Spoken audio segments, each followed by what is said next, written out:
బల పరీక్షకి ఇంకా టైం ఉంది. నాకు బాగా తెలుసు ఏం చేయాలో. మీరు చెప్పింది నాకు అర్థమైంది. ఇప్పుడు నన్ను ఏం చేయమంటారో చెప్పండి. అన్అఫిషియల్ గా జైలు నుండి ఆ దుర్గా వెంటనే బయటికి రావాలి. ఎంత డబ్బు ఖర్చు అయినా సరే. వెంటనే ఆ జైలర్తో మాట్లాడి ఆ పని చూడు. సరే మావయ్య, నాదో రిక్వెస్ట్. ఏంటది? దుర్గాతో పాటు ఇంకొకరిని కూడా జైలు నుండి బయటికి తీసుకురావాలి మావయ్య. ఎవడో వాడు? వాడి పేరు సూర్య.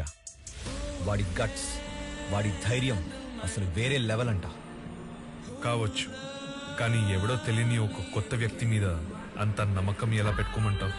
అసలే ఇది ఒక స్టేట్ గవర్నమెంట్ కి సంబంధించిన ఇష్యూ. ఏదైనా తేడా జరిగితే నా పొలిటికల్ కెరియర్ మొత్తం నాశనం అయిపోతుంది. నన్ను నమ్మండి మావయ్య, మన గవర్నమెంట్ పడిపోకుండా ఉండాలంటే ఈ ఆపరేషన్ లో దుర్గా కన్నా వాడే యాక్టివ్ గా పనిచేయగలడు. సరే అయితే, వాడి గురించి అంతలా చెప్తున్నావు కాబట్టి పని అయిపోయిన వెంటనే వీళ్ళిద్దరూ జైల్లో ఉండాలి. నాకు కూడా వాడిని ఒకసారి కలవాలి. హలో మేడం, మీకు ఫేవరబుల్ ఇన్ఫర్మేషన్. చెప్పండి. జైలు నుంచి దుర్గా తప్పించుకుపోయాడు.